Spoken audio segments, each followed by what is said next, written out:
Guys around here will tell you, you play for a living. It's like any other job. You don't gamble. You grind it out. Rounders is one of my favorite movies.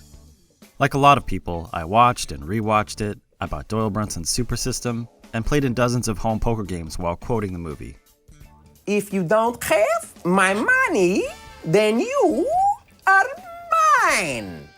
And while I could always see the chasing your dreams, knowing who you are aspect of the film's story, it was only recently that I started looking at the characters in the movie differently. While I always saw Mike as the hero of the story because he eventually finds himself and chases his dream, I never realized that his law professor and Worm were already doing that. Well, my Uncle Les says when the money's gone, it's time to move on. Seeing the law professor as a hero in the story is easy. He tells Mike, "We can't run from who we are. Our destiny chooses us." And he does so in a way that is not as invasive as the other people in Mike's life. He simply asks, "May I tell you a story?" "Please." And the professor tells him a story about how when he was a young man, he was training to become a rabbi because, for generations, that's what all the men in his family had done. But that ultimately, he realized he didn't believe in God and had to find his own path. And his parents disowned him. His story isn't meant to be a commandment for Mike. Pay that man his money. It's simply meant to give him some perspective. Everyone else in Mike's life tells other people how to live, including Mike. Gretchen, Mike's girlfriend, doesn't want Mike to play poker because she can't handle him going bust. All right, I watched you. I stood by you while you lost everything before, and I don't think I can go through that. I wasn't with you gonna. again. And Kanish pushes his safe and conservative ideals onto Mike. Yeah, you don't listen. I tell you to play within your means. You risk your whole bankroll. I tell you not to overextend yourself, to rebuild. You're going to hack for more. And Mike might be the biggest offender of all. What's your ambition, man? Tell me, I don't know. What is it? I'm not sure if it's his anger from losing everything, or if it's the attitude of the people around him like his girlfriend and Kanish. But Mike tries to control Worm the same way he is controlled. Worm's ideology might be self-destructive, but it is true to himself, and he knows it.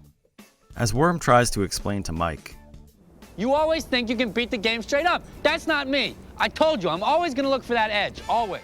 and I see a mark, I take them down. That's what I do. That's the way I live. for Worm, his life's work and success only exists by going through others. Identifying weaknesses or failings in others and taking advantage of that weakness to his own profit. And he doesn't have any judgment in doing so, like a dog that sees food fall on the ground. To a certain extent, Mike is being a good friend by warning Worm of the potential risks in what he's doing.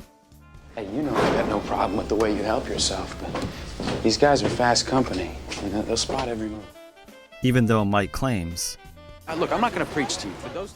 and sometimes, Mike is lecturing Worm because he is angry with him, but Mike preaches to Worm for the whole movie. Until Worm finally has had enough. No, I don't think like you. You always think you can beat the game straight up. That's not me. Worm might have some bad ideas, but he knows exactly who he is and how he's going to live his life. Contrast this to Mike, who believes deep down that he's destined to sit in the World Series of Poker, but is listening to Kanish and his girlfriend and his own confused ideologies and is trying to become a lawyer. This is why the only two people who encourage Mike to get back into playing poker and being true to himself are Worm and the Professor. So you take this money, you get yourself out of this trouble. Mike, we got to get you back on the game. Because they are the only ones who truly see themselves and are willing to be who they are, Hey, all right, take it easy now. Aren't you supposed to read us our rights, please? no matter the risks.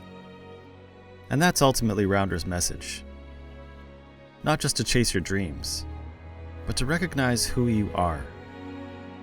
Even if it means taking a beating or being disowned by your family. Because it takes bravery to ignore what the people around you tell you. And to truly live a life that others can see And we don't stop till one of us has it all. as heroic. Let's do it.